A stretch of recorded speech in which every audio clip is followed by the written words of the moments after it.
ಆಂಧ್ರಪ್ರದೇಶದ ಕರ್ನೂಲ್ನಲ್ಲಿ ಇಂದು ಬೆಳಗಿನ ಜಾವ ಸಂಭವಿಸಿದ ಭೀಕರ ರಸ್ತೆ ಅಪಘಾತದಲ್ಲಿ ಕನಿಷ್ಠ 20 ಮಂದಿ ದಾರುಣ ಸಾವನ್ನಪ್ಪಿದ್ದು ಇತರೆ ಕೆಲವರು ಗಾಯಗೊಂಡಿರುವ ಘಟನೆ ನಡೆದಿದೆ. ಕರ್ನೂಲ್ ಜಿಲ್ಲೆಯ ಚಿನ್ನತೇಕೂರಿನ ಉಲಿಂದಕೊಂಡ ಸಮೀಪ ಖಾಸಗಿ ಬಸ್ ಹೊತ್ತಿ ಉರಿದ ಪರಿಣಾಮ ಈ ದುರ್ಘಟನೆ ಸಂಭವಿಸಿದೆ. ಹೈದರಾಬಾದ್ನಿಂದ ಬೆಂಗಳೂರಿಗೆ ಬರುತ್ತಿದ್ದ ಸ್ಲೀಪರ್ ಕೋಚ್ ಬಸ್ನಲ್ಲಿ ಬೆಳಗಿನ ಜಾವ ಸುಮಾರು 3 ಗಂಟೆಗೆ ಬೆಂಕಿ ಹೊತ್ತಿಕೊಂಡು ಪ್ರಯಾಣಿಕರು ಸುಟ್ಟು ಕರಕಲಾಗಿದ್ದಾರೆ. ಜಿಲ್ಲಾಧಿಕಾರಿ ಡಾ ಎ ಸಿರಿ ಈ ಕುರಿತು ಪ್ರತಿಕ್ರಿಯಿಸಿ, 2 ಚಾಲಕರು ಸೇರಿದಂತೆ ಒಟ್ಟು 41 ಮಂದಿ ಬಸ್ನಲ್ಲಿ ಪ್ರಯಾಣಿಸುತ್ತಿದ್ದರು. 11 ಮೃತದೇಹಗಳನ್ನು ಗುರುತಿಸಲಾಗಿದ್ದು, ಉಳಿದವರ ಪತ್ತೆ ಕಾರ್ಯ ನಡೆಯುತ್ತಿದೆ. ಗಾಯಗೊಂಡಿರುವ 11 ಮಂದಿಯನ್ನು ಆಸ್ಪತ್ರೆಗೆ ದಾಖಲಿಸಲಾಗಿದೆ ಎಂದು ತಿಳಿಸಿದ್ದಾರೆ. ಪ್ರಾಥಮಿಕ ವರದಿಗಳ ಪ್ರಕಾರ ಬಸ್ಗೆ ಬೈಕ್ ಡಿಕ್ಕಿ ಹೊಡೆದ ಪರಿಣಾಮ ಬಸ್ನ ಕೆಳಗಡೆ ಸಿಲುಕಿಕೊಂಡು ಬೆಂಕಿ ಹೊತ್ತಿಕೊಂಡಿದೆ. ಇದರಿಂದಾಗಿ ಬೆಂಕಿಯು ಬಸ್ ಅನ್ನು ಆವರಿಸಿಕೊಂಡಿದ್ದು ದಗದಗನೆ ಹೊತ್ತಿ ಉರಿದಿದೆ. ಪ್ರಯಾಣಿಕರು ಗಾಢವಾದ ನಿದ್ರೆಯಲ್ಲಿದ್ದರಿಂದ ಹೊರಬರಲು ಸಾಧ್ಯವಾಗದೆ ಬೆಂಕಿಗೆ ಆಹುತಿಯಾಗುವಂತಾಯಿತು. ಗಾಯಾಳುಗಳನ್ನು ಕರ್ನೂಲ್ನಲ್ಲಿನ ಆಸ್ಪತ್ರೆಗೆ ದಾಖಲಿಸಲಾಗಿದೆ.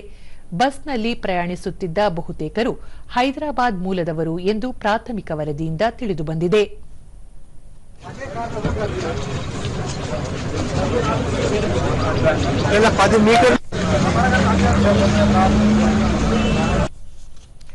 ಬಸ್ನ ಭೀಕರ ದುರಂತಕ್ಕೆ ರಾಷ್ಟ್ರಪತಿ, ಉಪರಾಷ್ಟ್ರಪತಿ ಹಾಗೂ ಪ್ರಧಾನಿ ತೀವ್ರ ಆಘಾತ ವ್ಯಕ್ತಪಡಿಸಿದ್ದಾರೆ. ರಾಷ್ಟ್ರಪತಿ ದ್ರೌಪದಿ ಮುರ್ಮು ಮೃತರ ಕುಟುಂಬಗಳಿಗೆ ಸಂತಾಪ ಸೂಚಿಸಿದ್ದು, ಗಾಯಾಳುಗಳು ಶೀಘ್ರ ಚೇತರಿಸಿಕೊಳ್ಳಬೇಕೆಂದು ಪ್ರಾರ್ಥಿಸಿದ್ದಾರೆ.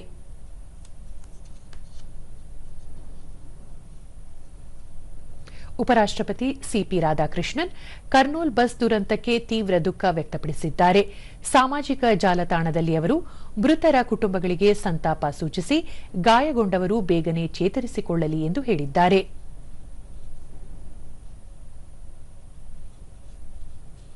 ಪ್ರಧಾನಿ ನರೇಂದ್ರ ಮೋದಿ ಕರ್ನೂಲ್ ಬಸ್ ಅವಘಡಕ್ಕೆ ತೀವ್ರ ಆಘಾತ ವ್ಯಕ್ತಪಡಿಸಿ ಮೃತರ ಕುಟುಂಬಗಳಿಗೆ ಸಾಂತ್ವನ ಹೇಳಿದ್ದಾರೆ.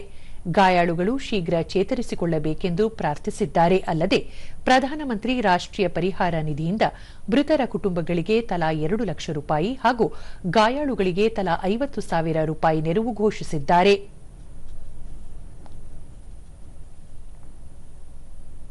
ಮುಖ್ಯಮಂತ್ರಿ ಸಿದ್ದರಾಮಯ್ಯ ಆಂಧ್ರಪ್ರದೇಶದ ಕರ್ನೂಲ್ನ ಬೆಂಗಳೂರು ಹೈದರಾಬಾದ್ ಹೆದ್ದಾರಿಯಲ್ಲಿ ಸಂಭವಿಸಿದ ಭೀಕರ ಬಸ್ ಅಪಘಾತದಲ್ಲಿ ಬಸ್ಗೆ ಬೆಂಕಿ ತಗುಲಿ ಹಲವು ಪ್ರಯಾಣಿಕರು ಪ್ರಾಣ ಕಳೆದುಕೊಂಡ ಸುದ್ದಿ ಕೇಳಿ ಅತೀವ ದುಃಖವಾಯಿತು. ದುರಂತದಲ್ಲಿ ಮೃತಪಟ್ಟವರ ಕುಟುಂಬಕ್ಕೆ ಸಂತಾಪಗಳು, ಗಾಯಾಳುಗಳು ಆದಷ್ಟು ಶೀಘ್ರ ಗುಣಮುಖರಾಗಲಿ ಎಂದು ಹಾರೈಸುವುದಾಗಿ ಸಾಮಾಜಿಕ ಜಾಲತಾಣದಲ್ಲಿ ತಿಳಿಸಿದ್ದಾರೆ.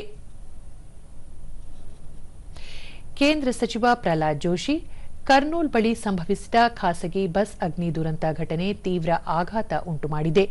ಈ ದುರಂತದಲ್ಲಿ ಪ್ರಯಾಣಿಕರು ನಿಧನರಾಗಿರುವುದು ತೀವ್ರ ನೋವಿನ ಸಂಗತಿ. ಈ ದುರಂತದಲ್ಲಿ ಗಾಯಗೊಂಡಿರುವವರು ಶೀಘ್ರವಾಗಿ ಚೇತರಿಸಿಕೊಳ್ಳಲಿ, ಮೃತರ ಆತ್ಮಕ್ಕೆ ಶಾಂತಿ ಕರುಣಿಸಲಿ ಹಾಗೂ ಅವರ ಕುಟುಂಬಗಳಿಗೆ ನೋವನ್ನು ಭರಿಸುವ ಶಕ್ತಿ ಸಿಗಲೆಂದು ತಾವು ಪ್ರಾರ್ಥಿಸುವುದಾಗಿ ತಿಳಿಸಿದ್ದಾರೆ.